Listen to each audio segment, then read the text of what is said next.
ह्या व्हिडिओमध्ये मी Naga heritage village म्हणजे जेथे हॉर्निवल फेस्टिवल साजरा केला जातो याची माहिती देणार आहे।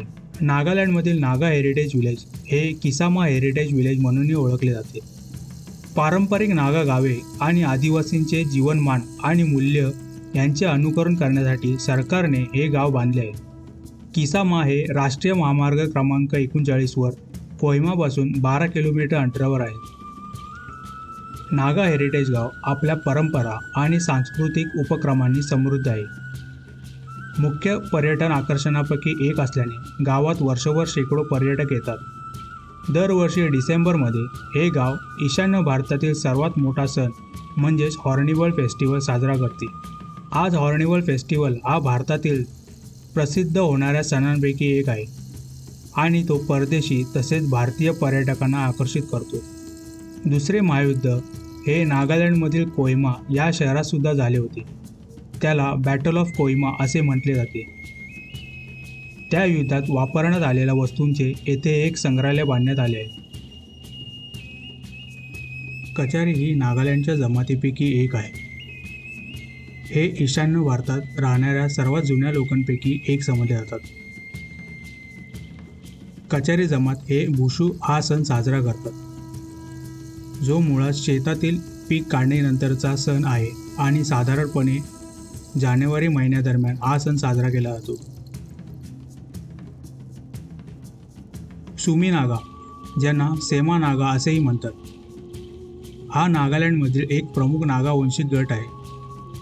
सुमींच्या पूर्वजांचा धर्म निसर्गाची उपासना करणे हा होता। सुमी लोक पिढ्यानपिढ्या अनेक सण साजरे करत आले। त्यापैकी सध्या लोकप्रिय असलेले दोन प्रमुख सण म्हणजे तुलनी आणि अहुना। एओ नागा, जो मूळचा नागालँड ईशान्य भारतातील मोकोकचुंग जिल्ह्यात आहे। एओ नागा स्वतःला ओवर म्हणूनही संबोधतात, ज्याचा अर्थ डिकू नदीच्या पलीकडून जे आलेले आहेत। ख्रिस्ती धर्म स्वीकारणारे हे पहिले नागा होते। फोम ही भारतातील नागालँडमधील नागा जमात आहे। शेती हा फोमचा पारंपरिक व्यवसाय आहे। फोम लोक झूम शेती करतात। फोम्स या जमातीमध्ये मातीची भांडी बनवणे, बांबूचे काम आणि काताईंची परंपरा आहे।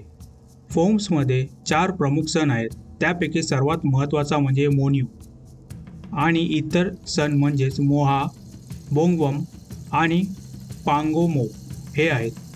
कोन्याक हे प्रमुख नागा वंशिक गटापैकी एक आहेत। नागालँडमध्ये ते मोन जिल्ह्यात राहतात, ज्याला द लँड ऑफ द अंग्स असेही म्हणतात।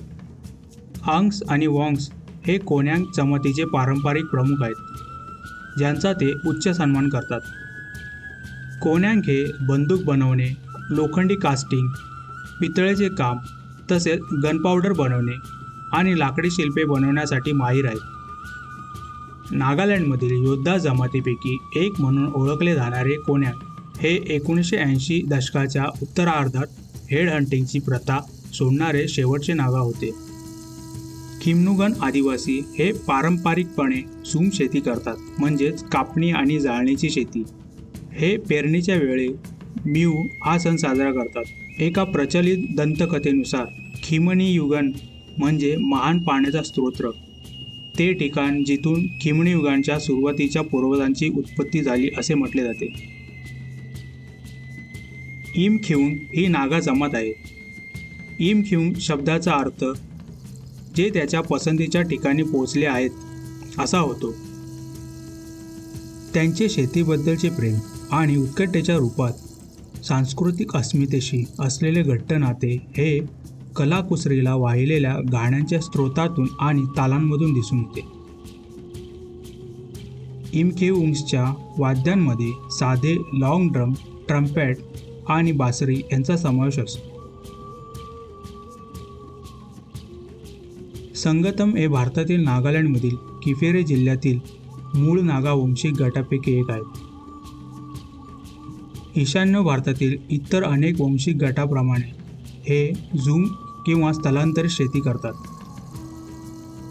नागालँडमधील इतर नागा वंशिक गटाप्रमाणेच अनेक संगतमांनी एकाच वेळी ख्रिश्चन धर्म स्वीकारूनही त्यांच्या पारंपरिक श्रद्धा कायम ठेवल्या आहेत. संगतम 12 वेगवेगळे सण साजरे करतात. विशेषतः मुंगमुंग, जे सर्व त्यांच्या पारंपरिक संस्कृती आणि धर्माशी संबंधित आहे. पोचुरी हे शेती आणि पशुपालनावर अवलंबून आहेत. शिकार, वन उत्पादने आणि मासेमारी हे त्यांचे दुय्यम व्यवसाय आहेत.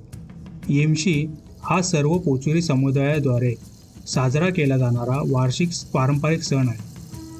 पोचुरी लोक पोचुरी भाषा बोलतात, जिच्या 7 वेगवेगळ्या बोलीभाषा आहेत.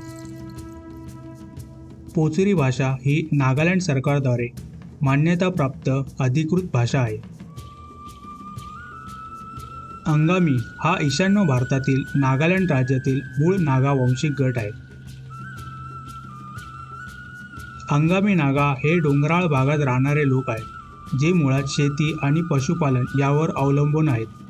अंगामी ओल्या भात लागवडीसाठी ओळखले जातात. त्यांच्यामध्ये जमीन हा सर्वात महत्त्वाचा मालमत्तेचा प्रकार आहे. अंगामी हे डोंगर उतारावरील भागात ओल्या भाताची लागवड करतात. ते अगदी थोड्या प्रमाणात स्लॅश अँड बर्न लागवडीवर अवलंबून असतात. अंगामी हे फेब्रुवारी महिन्यात श्रैकरणी नावाचा 10 दिवसांचा उत्सव साजरा करतात. इथे भेट दिल्यावर तुम्हाला पारंपरिक पद्धतीने बांधलेली घरे, त्यांच्या लाकडी भिंती आणि नाजूकपणे व नीटनेटकेपणे वेगवेगळ्या प्रकारचे नक्षीकाम केलेले घरांचे छत पाहायला मिळेल. या गावात 16 वेगवेगळ्या घरांचा समावेश आहे, ज्याची रचना अशा प्रकारे केली आहे की ते नागालँडमध्ये राहणाऱ्या लोकसंख्येच्या 16 समुदायाचे प्रतीक आहे. त्याला मुरुंग असे म्हणतात. मुरुंग हे आधुनिक कॉफी हाऊससारखे आहेत, एकमेकांना ओळखण्याचे आणि शिकण्याचे ठिकाण. प्रत्येक गावात पुरुष आणि महिलांसाठी स्वतंत्र मुरुंग आहेत. नागा समूहाने राहतात आणि जगण्यासाठी गटांमध्ये शिकार करतात. काही विद्वानांनी नागांच्या प्रशासनाची तुलना ही स्वायत्त ग्रीक गावांशी केली आहे. शिक्षणापासून वंचित युगात शिकण्याचा त्यांचा एकमेव प्रकार होता मुरुंग, जेथे ते एकत्र येत आणि विविध प्रकारचे कौशल्य शिकायचे, अगदी हेड हंटिंग देखील. नागालँड प्रशासनाच्या वतीने या भूमीवर हजारो वर्षापासून राहणाऱ्या नागा लोकांच्या पूर्वीच्या संस्कृतीचे पुनर्जीवन आणि संवर्धन करण्याचा एकत्रित प्रयत्न आहे. जर तुम्हाला नागा लोकांची समृद्ध संस्कृती आणि परंपरा अनुभवायची असेल तर नागालँडमधील नागा हेरिटेज विलेजला भेट देणे आवश्यक आहे.